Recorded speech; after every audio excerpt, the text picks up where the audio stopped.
السلام علیکم ناظرین، آپ دیکھ رہے ہیں نظام ٹی وی اور میں ہوں جویریہ شیخ۔ نظر ڈالتے ہیں آج کی اہم خبروں پہ۔ سعودی عرب میں پاکستان نوجوانوں کی تنظیم پاک بان نے جدہ میں پاکستان خاندانوں کے لیے ایک شاندار میوزک پروگرام کا اہتمام کیا۔ مزید جانتے ہیں جدہ سے ثنا شعیب کی اس رپورٹ میں۔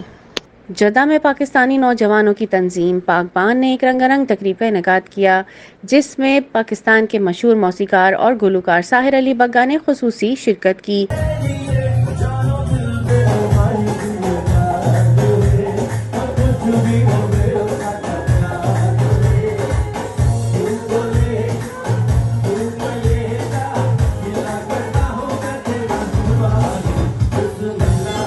ان کے ہمراہ مقامی اور دیگر پاکستان سے آئے ہوئے فنکاروں فرحان احمد نواز، ہیرا خالد، افشاں فواد نے بھی اپنے فن کا مظاہرہ کیا اور 1000 سے زائد پاکستانی خاندانوں کے سامنے خوبصورت اور پاکستانی گیت پیش کیے۔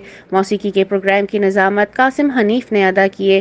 ساحر علی بگا کی آمد پر سامعین نے تالیوں سے ان کا استقبال کیا۔ ساحر نے اپنے مشہور گیت پیش کر کے سامعین سے خوب داد وصول کی۔ ساحر علی بگا نے پاکستانی قومی گیتوں پاکستان زندہ باد پر تمام ہال ان کے ہمراہ پاکستان زندہ باد کے نعرے بلند کرتا رہا۔ مشہور گیت اللہ ہو سامعین کی فرمائش پر انہوں نے دیگر گلوکاروں کے ہمراہ مل کر کورس میں گایا۔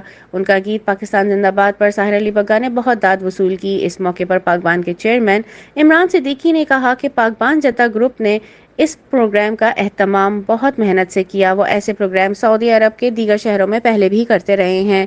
پاکستانیوں نے جدہ میں محبت کا اظہار کیا۔ وہ بہت جلد پاکستان کے دیگر فنکاروں کو سعودی عرب میں دعوت دیں گے تاکہ وہ یہاں رہنے والے پاکستانیوں کے سامنے اپنے فن کا مظاہرہ کر سکیں۔ عمران صدیقی نے سعودی حکومت کا شکریہ ادا کیا۔ انہوں نے اجازت دی ہے ہم اپنے فنکاروں کو یہاں لا کر سعودی اور پاکستانی کمیونٹی میں مضبوط رشتہ بنا سکیں۔ اس موقع پر انہوں نے اپنی ٹیم کا تعارف کرایا، جس میں سی ای او سید کاشف، صدر سویرا افتخار اور ایونٹ مینیجر نمرہ جاوید نمایاں تھے۔ ان کی پوری ٹیم نے بڑی تعداد میں شرکت پر سامعین کا شکریہ ادا کیا۔ سعودی عرب اور ریاض بھتانز کیرلا مارکیٹ صفا مکہ ہسپتال کے قریب حشام اوکلا فارمیسی آپ کی خدمت میں پیش۔ ہر قسم کی معیاری میڈیسن پر 10% ڈسکاؤنٹ حاصل کیجیے۔ رابطے کے لیے 27665556 بہترین میڈیسن کا مرکز۔